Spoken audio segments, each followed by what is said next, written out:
What's up, guys? Welcome to my YouTube channel. My name is Kempter, and today I'm going to be doing an oil painting.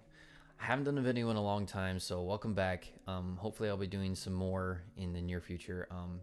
But today I chose this painting because I have a commission that's coming up and I wanted to test out my oil painting skills.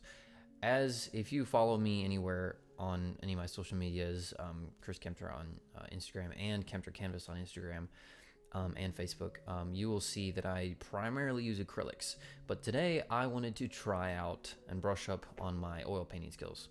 No pun intended. So I'll take you alongside and we will watch as I fumble through this painting. Should be fun.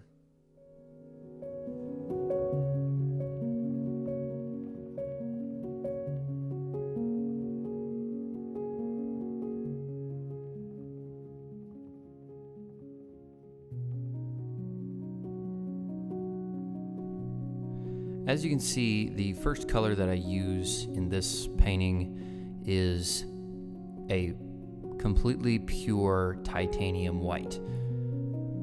Normally, I would use my brightest color last as a highlight, but I knew that this area of the painting was going to be primarily the brightest white on the canvas, and there was going to be very little darkening in this area, so that's why I wanted to go and paint with my brightest color first. Normally that's not the greatest idea, like I said, but in this particular instance I wanted to try it. So when I first started painting in oils, I would cover the whole canvas and then I would start trying to add my highlights. And the main reason was because I was inspired by Bob Ross, and as everyone knows, he coats the canvas with his colors and he starts that way. Well, that only really works if you're gonna, first of all, if you know how to do that style and you're gonna be doing something like that. But with my style, I found it was a lot harder to paint what I wanted with a completely wet on wet, and I would end up with mud primarily the entire time.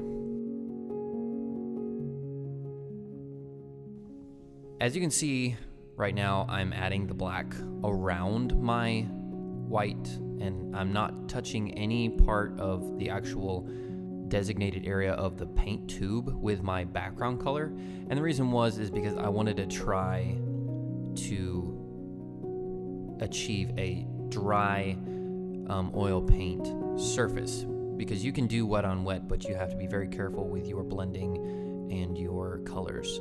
Like in this instance, when I'm adding the blue, I can fade it into the white and it gives me a nice even fade from that darker blue into a more washed out white color, which is what I wanted.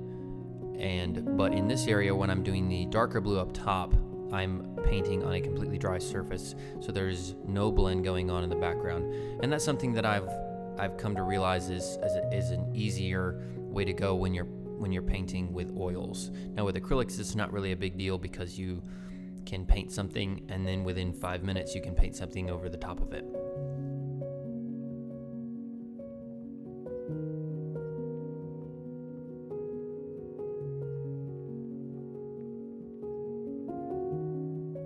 Now, I never really realized how important the background color was because I never knew that much about painting. I mean, I've only been painting for about 2 years at this point. So I didn't really pay any attention to what the background color was. But the more I started painting, the more I realized that even if a color is very opaque, even if it seems to be completely opaque, it's going to be affected by the undertone and the color beneath it. Like for instance, if I paint over red with white, I'm going to have to put so many coats on that over that red for it not to look pink. So with this one, I wanted a neutral brown color because I didn't want a completely stark white, because I just wanted to see what it would do and how it would act with the oil paint. And I think it turned out to be a good decision based on the end result.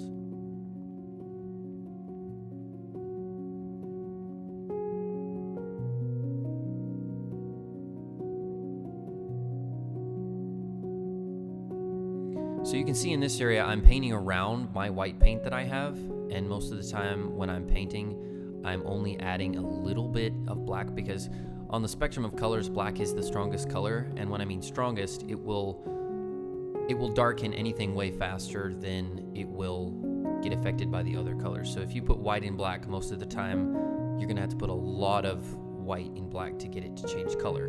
But in black, you add black to anything and it's going to be very strong, and it's going to change that color drastically even with a little bit of paint. So you have to be careful when you're blending over the top of colors with your black. So when I added the little bit of darkening shadows to the blue part, I was using a very small amount of black, and I achieved my colors. So at this point, I'm adding a little bit of reflection from the gold metal of the brush to the side of the paint tube, and now I'm actually painting on that gold of the paintbrush. And it's very important to pay attention to reflections in your paintings, because you can have a primary blue that is being reflected off of a green surface, and you're going to get a reflection that's a different color than primary blue, and you have to pay attention to those reflections. So that's why I added a little bit of that yellow color on the side of the tube, just to give it an actual feel that paintbrush is there and it's reflecting off of there, and it kind of ties everything together and makes it look a little bit more realistic and more cohesive in the painting.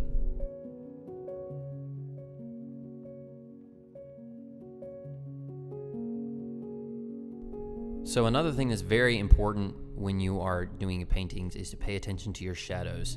And right here, I add a little bit of black, little bit of shadow on the edge, and it really makes that thing, that paint tube pop off the canvas and seem like it's actually there. And it's very surprising and very interesting how just a little bit of detail in the right place will give you the feeling of realism. So I'm just adding a little bit of finishing touches to it, trying to give it the appearance that there's some globbed up paint on the painter's palette, and like I just got finished with the paint tube and threw it down. In oil painting, like I said before, you have to be very careful with blending colors, and because it will mix very easily with the color beneath it, especially if you're painting with a wet on wet technique.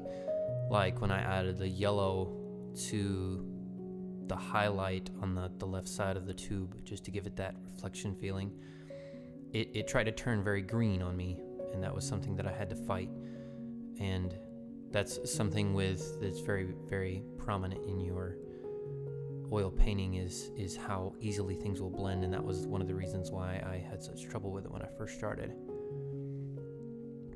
But all in all, I'm very pleased with the way this one came out, and I think I'll be doing more oil paintings because I just really like the medium and the advantages of slow drying. You can have a lot of advantage to that, especially with landscapes. But there's one thing that I really liked in the style and the way that I did this was how I stayed away from the colors until it was time to blend the highlights together. And like I did here, I was just going back over and adding a few more highlights here and there, but I'm very pleased with the way it came out.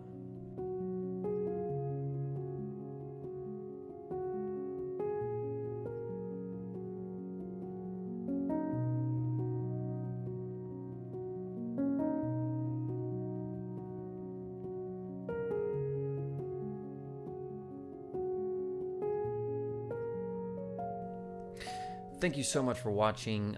Be sure to click the subscribe button below so you don't miss out on any new content. I will be doing some more videos. Also, I will be doing music videos. I play the violin, and I will be doing more teaching videos. I have one, but I'm going to be doing more. So please stay tuned for that. Thank you so much for watching, and I will see you next time. But don't forget, if you do want me to do a painting for you, just go to kemptercanvas.com, leave me a message, or Kempter Canvas on Instagram, leave me a message, and I will get back with you as soon as you send me that message, because I'm always waiting on new people to come and contact me. So you have a good one, and please come back next time.